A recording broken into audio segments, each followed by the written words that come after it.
আপনি আরব খেজুরের বীজ থেকে কিভাবে চারা তৈরি করবেন সেই সিস্টেমটা খুব সহজভাবে যাতে প্রত্যেকে তৈরি করতে পারেন এর জন্যই আমি দেখালাম।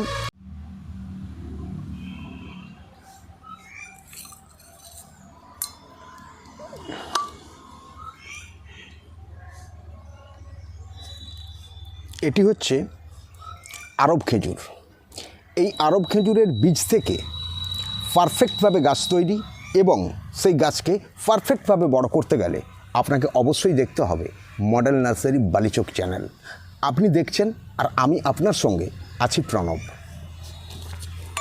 আমরা প্রথমে এই ধরনের খেজুর বাজার থেকে কিনে খাওয়ার পর এই বীজগুলোকে আমরা সংগ্রহ করে রাখব। তারপর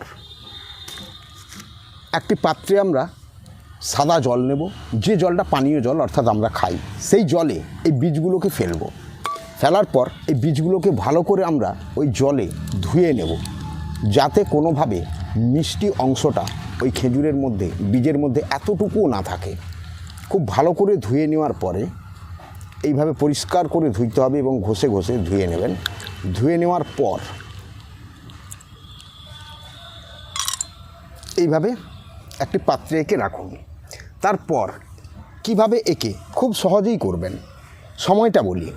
যদি সময়ের ব্যাপার বলি তাহলে এটি ঠিক বর্ষার সময় করলে সবচেয়ে ভালো হয়, অন্যথা যে কোনো সময়ই এটা হতে পারে। সেক্ষেত্রে আপনাকে একটু জল বেশিবার দিতে হবে। কিভাবে করবেন, যে কোনো একটি পাত্র নিন। ধরুন আমি এই ধরনের একটি টব নিয়েছি। এই টবে আপনি ভর্তি করুন কেবলমাত্র বালি, সেটি যে কোনো বালি, চালানো বালি, বড় বড় গ্র্যাভেলস যেন না থাকে, বালি ভর্তি করুন। ঘাস বালি হোক বা মোটা বালি হোক, যে কোনো বালি ভর্তি করুন এবং তা ভর্তি করবেন কতটা, প্রায় টব ভর্তি। এরপর এই খেজুরের বীজগুলোকে আপনি নেবেন। নেওয়ার পর বীজগুলো কিভাবে লাগাবেন, এভাবে না এইভাবে না, কোনো রকম বিভ্রান্তে পড়ার প্রয়োজন নেই। আপনি বীজগুলোকে সরাসরি এইভাবে ওপরে রাখুন, এইভাবে একদম লম্বালম্বি এইভাবে সুই করিয়ে দিন, এইভাবে সুই করিয়ে দিন।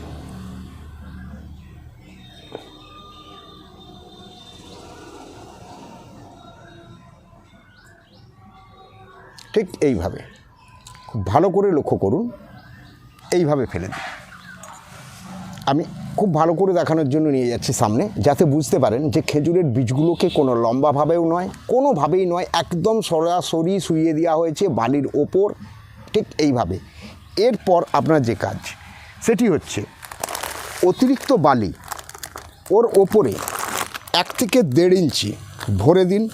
1 থেকে 1.5 ইঞ্চি পুরো বালি দিয়ে একে কভার করে দিন।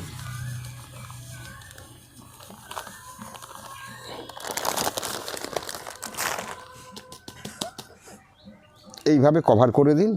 দেওয়ার পর জল নিন, একদম যে জল আপনারা পানীয় জল হিসেবে ব্যবহার করেন।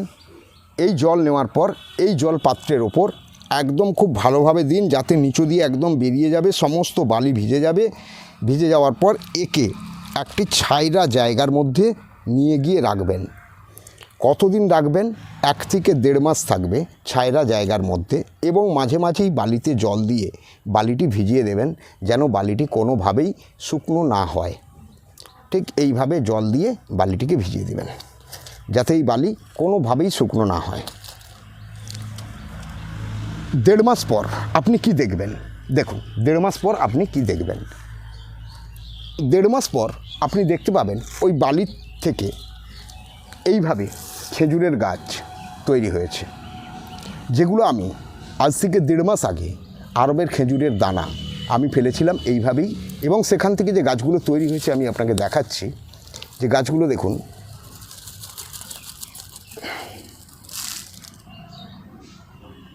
এইভাবে গাছগুলো তৈরি হয়েছে।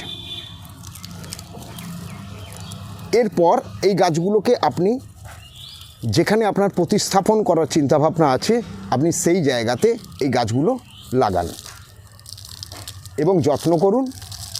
দেখবেন এক সময় আপনার ওই বীজ থেকে যে আপনি খেজুর গাছ তৈরি করেছেন, সেই খেজুর গাছ আপনাকে ঘুরে আবার খেজুর খাওয়াচ্ছে। এর চেয়ে আর আনন্দের সাবজেক্ট বোধহয় কিছু নেই। খুব সহজেই আরব খেজুর বীজ থেকে এইভাবে চারা তৈরি করুন, আর তা আপনি আপনার ভালো জায়গায় লাগান। ওকে বন্ধুরা, আজকে আমি আরব খেজুরের বীজ থেকে কিভাবে চারা তৈরি করবেন সেই সিস্টেমটা খুব সহজভাবে যাতে প্রত্যেকে তৈরি করতে পারেন, এর জন্যই আমি দেখালাম। আপনারা ঠিক আমি যেভাবে করলাম এইভাবেই করুন। 100% সাকসেস অনিবার্য, কেউ আটকাতে পারবে না। নমস্কার, চললাম আজ। লক্ষ্য করুন পরবর্তী ভিডিও কী আসছে। আর যদি মনে হয় এই ভিডিওটি খুব তথ্যমূলক, তাহলে অবশ্যই চ্যানেলটিকে আপনি সাবস্ক্রাইব করে রাখুন এবং ভিডিওটি লাইক, শেয়ার, কমেন্ট করতে ভুলবেন না কিন্তু। Tata, bye bye.